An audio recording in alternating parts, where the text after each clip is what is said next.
Okay, in this screen recording, I'm going to go over some basic copy editing things to look for in your copy editing assignments.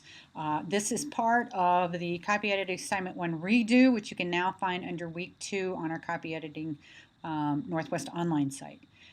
Some of these things are very similar to ones we had in the first copy editing assignment, and some of them will apply to the second one that you should be working on this week as well. So you're going to have the redo to do this week if you want to, and the copy editing assignment 2. If you click on copy editing assignment 2 in week 2, you will now also see a list of some common things that you want to look for. Some of those we're going to go over today, but others, so take a look at that list. Click on copy editing assignment 2 under week 2, and you will be able to see that list of things to be on the lookout. A lot of those you should have already learned in professional media writing, and it is one reason I like people to have reporting before they take this class, but I also know that you need to get it out of the way. So let's go over these first 2 paragraphs in this copy editing assignment 1 redo and talk about things to look for. Because I think that's the hardest thing for people is they don't know even like what to know is wrong or what to even think is wrong. And here's my hint on that one. Think everything is wrong. Okay, trust nothing. Okay, let's start at the very beginning here. We have Cincinnati, Ohio. This is called a date line. You should probably be familiar with that. I imagine Jason's gone over that in the professional media writing class, and Doug as well. The thing to know about date lines is that sometimes there are cities that have states and sometimes they don't have a state with them. Okay, plus I also had that reading for you I emailed you about that AP has changed how you abbreviate or spell out states in a story. In a date line, it still remains abbreviated if the state is supposed to be there and if the state is one that you would abbreviate. So let's take a look then in the Associated Press style book. If you look under date lines, you're going to see those lists of cities that do not require a state with them, and one of those is Cincinnati. So we would just go up here and we would take this out. Okay, for our purposes here today, I'm just going to hit delete, but you want to make sure your tracking is on so that I can pick those up. It's not the end of the world, but I can't see what you've changed and what you haven't. Okay, so since Cincinnati is one of those states or cities that don't require a state with them in the date line, we're going to take that out. Okay, moving along, UPI simply means United Press International. Most of you are more familiar with AP that goes in there, and a date line simply means this is where the story is being filed from. Okay, that's where the bureau is that they're sending out the story from.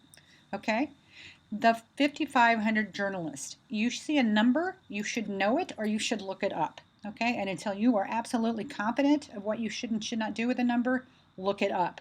Now you may find that when you look it up, it doesn't have that specific example. Okay, but look around. If you look in numerals and you look at all of the different examples, there's one particularly I noticed that talks about elections and results. And it has the word 1,000, or the number, 1,000, and it has 1,000. Okay? It's a sign that in AP style, when you have 1,000 or above, you're going to have a comma there. So this needs a comma right there. Okay? So the 5,500 journalists working for the nation's 1,600. Again, we say 1,600, but anything 1,000 or above, you're going to need that comma there. Okay? Now let's take a look at the word nations. When you see apostrophe S, go ahead and freak out a little bit because this seems to be one of the major things that people get wrong. Possession, and then also when we talk about contractions like it's and it is. In this particular case, you want to ask yourself, is it a possessive or is it a plural? So the journalist working for the nation's newspaper. So there's one nation, it's possessive, so this is correct.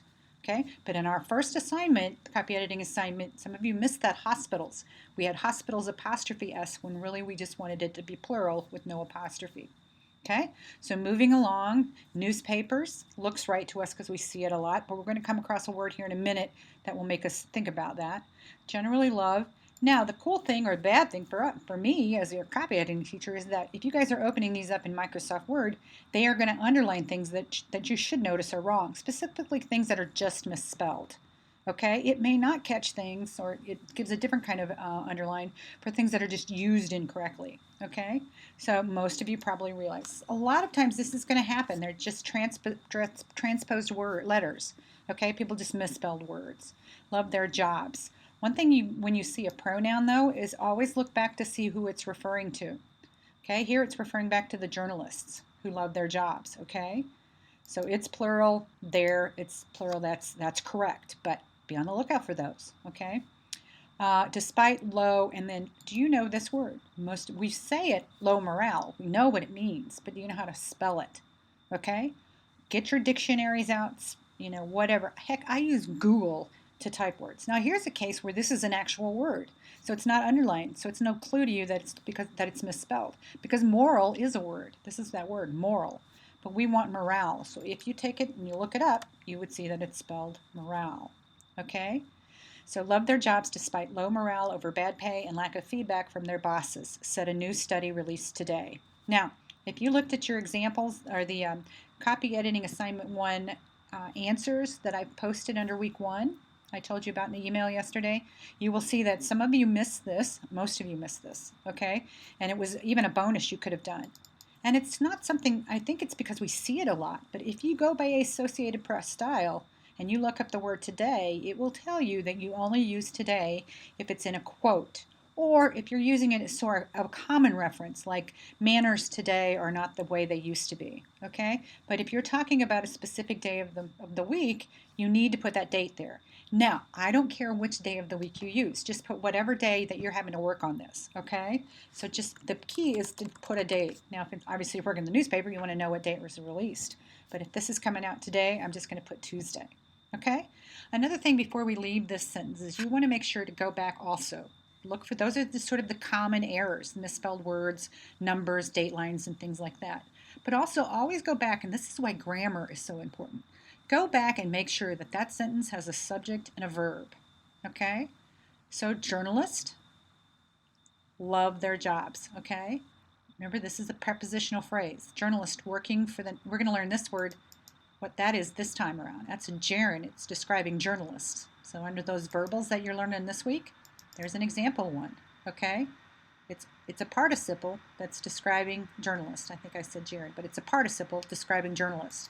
So here's our subject and here's our verb. So we're good there, okay? So you just want to watch for that because that was one of the things you missed on the last one is there was a long sentence that never had it didn't have a verb in it. Okay, moving on to our second paragraph here. The 2-year survey. Something also that you need to learn and just be on the lookout for is something called a compound modifier. This is on the list that I give you, compound modifier. Some words, they're adjectives. They're describing survey here, but they act together. You have to have them both together in order for it to make sense. We don't say the 2 survey or the year survey.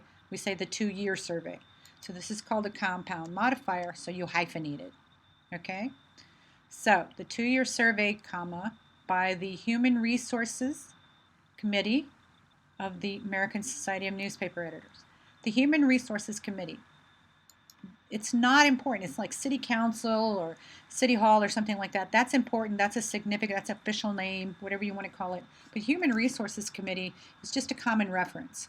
So let's just lowercase it. Now, how do I know that? Just look it up. And it should have just struck you as being funny that Human Resources was capitalized because it's not necessarily like a national committee or anything like that. So lowercase, those kinds of things. It says in your book under capitalization to avoid unnecessary capitalizations. So always a good idea to do that. Okay, so then we have the American Society of Newspaper Editors, and then we have this abbreviation or acronym after it. Now, if you look up abbreviations, okay, this is, again, you kind of have to figure out where to look because it's not going to have American Society of Newspaper Editors in there. It's going to have abbreviation. It's going to tell you, and you have to read the whole thing because it doesn't have a specific example. It's going to say to avoid awkward constructions. And one of the things they said is not to put in parentheses after the American Society of Newspaper, after the name of the place. Don't put in parentheses after it. It's abbreviations, okay? You can use it later, and in fact, people who are reading this story, they're going to know what ASNI is. So on second reference, you can use ASNI, but you never put it in parentheses after the first reference. And on first reference, you always spell it out. Okay, so we're going to get rid of that. Okay, I always like to make sure I don't have extra space there. And some of you took out space, make sure you put it back. I'm going to start taking off for that. Okay, is the largest study of newsroom employees. Okay, notice that newspaper is one word, and if we looked up newsroom in the Associated Press style, we're not going to find it, or I couldn't find it in mine, but we will find newsstand. Newspapers is one word, newsstands in your AP style book is one word, So we're going to make this one word. Okay? Sometimes you just have to look at other examples. AP style doesn't have every single word. This one's underlined. We even had the same word in our last one. Okay? Employees. Now, again, after you've gone through and made sure that you had sort of the spellings in the APs, let's look at grammar. So do we have a subject and verb? Okay? The survey is the largest survey. Yep, we got a subject and we got a verb. Another thing that you want to be looking out for, though, is punctuation. Here we have a comma. When you have something set off by one comma, you need to look for the ending of it. Where is the end of that phrase that's being set off?